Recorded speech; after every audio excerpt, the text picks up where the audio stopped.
How to finish a beaded necklace with string and wire guardians.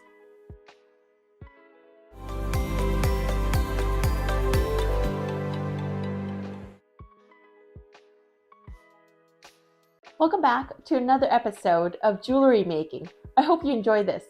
Today we will be using these components. In particular, we will be using wire guardians and crimp covers. I will leave more information about the components in the video descriptions below.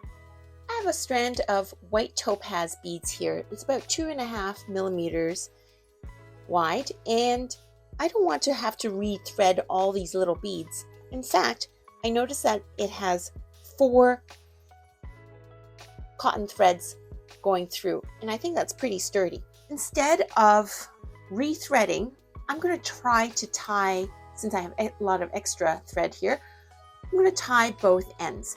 It's not long enough for 16-inch, and if it was a choker, 14 would work. So I brought in some of my leftover chain bits. Here I've got a wire guardian. So basically what that does, it's like a pair of pants where the tube, it goes up one side and then the thread goes down the other. And basically this will protect the thread from fraying, from wear and tear, because it is now going to be protecting this metal will protect the thread from moving and grinding against the chain, jump ring that you might be using. So that is what we're going to do. I'm going to thread and I'm going to go up one side like such, and then down the other like this. Now I'm going to attach it straight to the chain. If it is a soldered ring that you want to attach it to, you can just attach it now. I noticed that this link here is not wide enough for this to go through. And one of the things that you can do is just reaming it. Something that's gradual. As you can see, I've widened it a bit. So now it will work.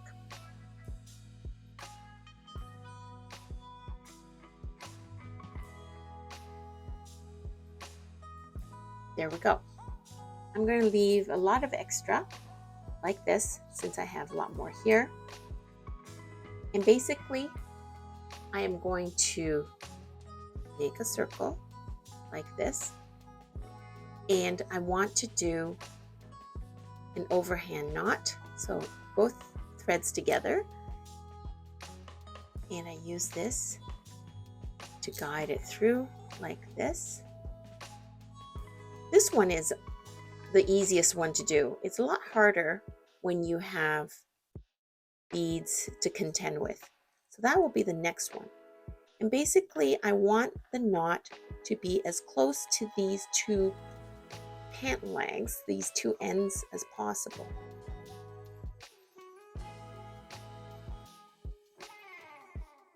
You can also use a pin to move it. I've loosened the knot so that I could show it to you. Basically, the loop, the knot there, I just put a pin in and I move it this way so that I am basically moving the knot towards this end. And then as I keep pushing as I'm trying to slip this out like this. And now you'll see that it is right there. And that's what we want. I'm going to do the same thing on the other side. It's going to be trickier. Thereafter, I'm going to do the crimp cover. But I'm just going to leave this as it is now in case I have to tighten it or loosen it in a moment. I've got this side like this. I'm just going to move all the beads towards that side.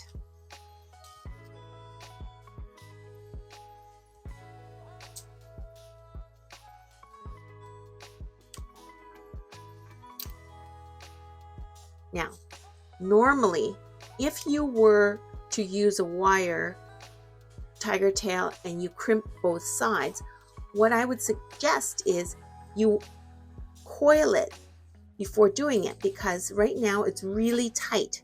You see, it goes like that. You don't want it to be like that, because when you are doing a bracelet or a necklace, it ends up looking kind of rigidy. But because making it rigid, and when I do a knot that is a little bit on the loose side, which making it perfectly taut here is very difficult. So doing it this way, super tight on this end, I'm going to end up having a bit of room, and I shift the beads and it's going to be perfect. If I was really tight in space, if I don't have enough, you can actually untie the knot. But actually, I'm just going to do this. And I'm going to thread the other side.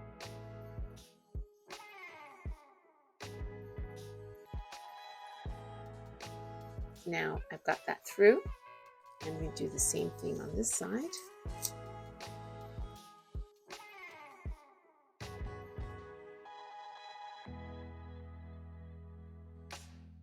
We want it as close to this as possible, like such.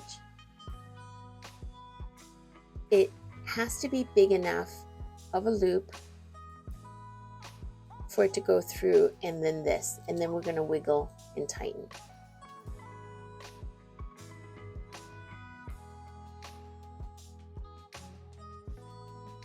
And then I feed that through.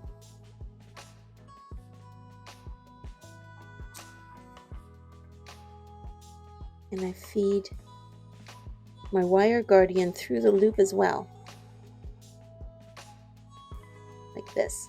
Okay, before you pull tightly, what you want to do is push the knot towards the top here. Don't worry that there is a bit of slack. Remember, we've tightened this quite a bit. What you're seeing is this. And while this seems like a lot of space, in fact,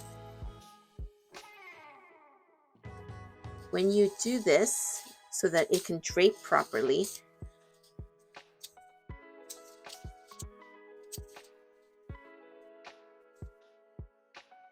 you do this, but not too hard, otherwise you get quite a bit of slack. Now you're just loosening it.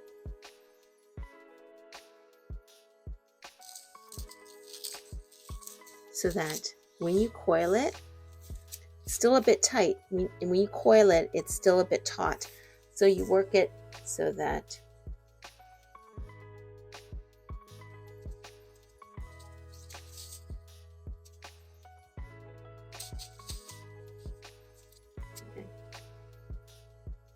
and you expect that there's going to be a bit of slack at the end, like this.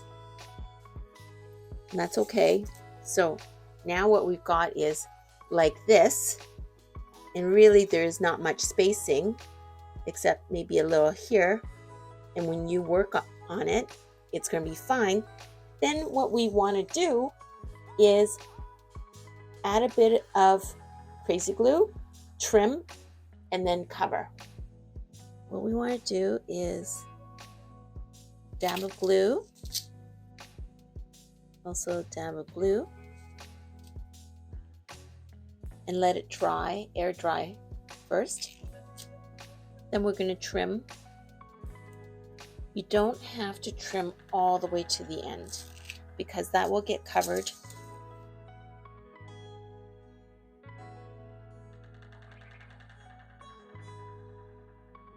Same thing with this. So far, this is what we've got. Once it's dry, then we're going to add the bead. So I waited about a minute. You'll see here is the knot. And then what we're going to do is add our crimp cover. Depending on how large your knot is, This should work. This is 3 millimeters. Maybe you might want something slightly bigger. Depends. They come bigger and smaller depending on how many times you've knotted.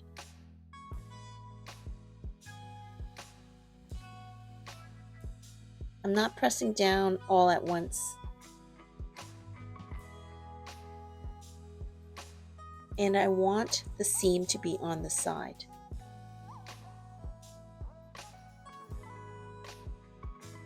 And you want to make sure that the seam is not catching on the thread. It's not cutting into the thread.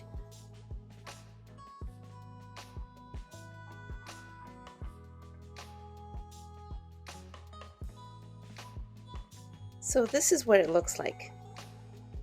There's a seam, but you don't see it from here.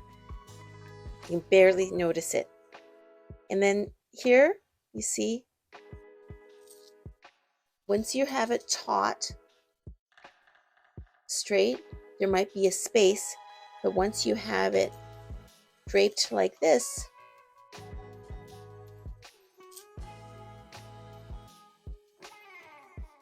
is a lot better. And it's not tight. Once we finish, because I've been pushing on it, once we finish this side, then we can arrange the beads. Do the same thing on this side. Easier to do this without holding onto the pliers just yet. This knot is a bit bigger. This knot is bigger, so I'm going to try a 3.5 millimeter. It's just slightly bigger. It's perfect. So I do this, hold on to it, so it's not squirting anywhere.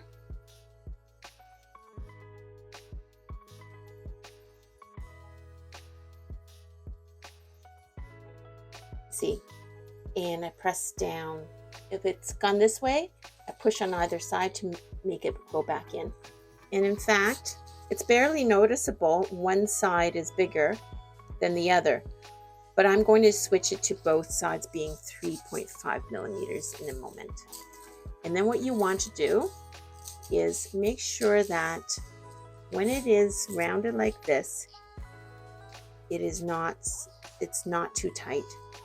The spacing is very good.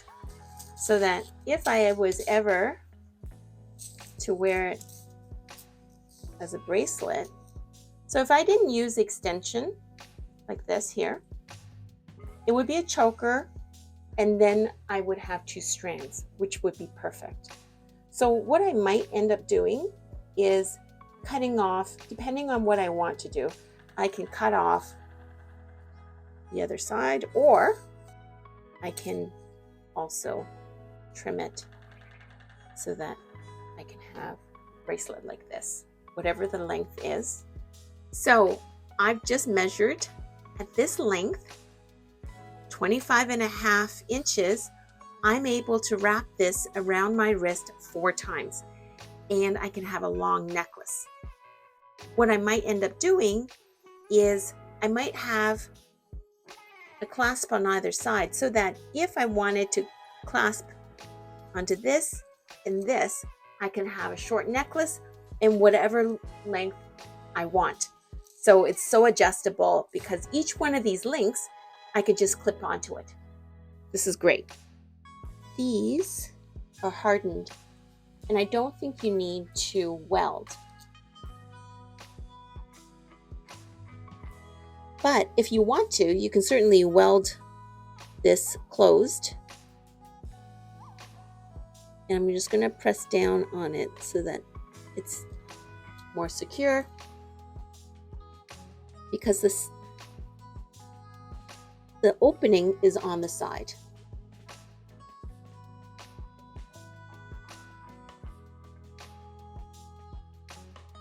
Since I don't have a model here, I'm just going to say I can wear this long by clasping this onto each other.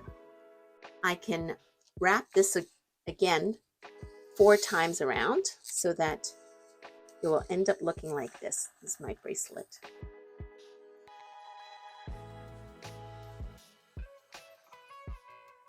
it will end up clasping onto itself like this. I would have 4-layer bracelet like this. And I just clasp onto each other. And should it be the case that it's a little bit long, it's okay. I can clasp onto that, but you don't want it too tight. So there we go. By the way, here's another tip. Should it be the case that there is too much slack in your thread, say here, you can wedge it with another bead so that you double up on the bead like that. Another thing you could do is perhaps add beads in random places so that as it stretches, or if you made a boo-boo and you've got quite a few, just add a few beads. Asymmetry is really, really pretty. I did a good job, and I don't have too much spacing, so I can't demonstrate this very well. But if I was to have a lot of space, that's something that I would definitely do. And here is the finished necklace with the longer chain extensions. I've also made one with shorter chain extensions, and here it is modeled as a double-strand bracelet. And here it is worn as a choker. I hope you enjoyed that. Stones and Findings is a wholesaler of premium quality chains and findings. I'm going to leave more information below about our company and what you have seen in this video.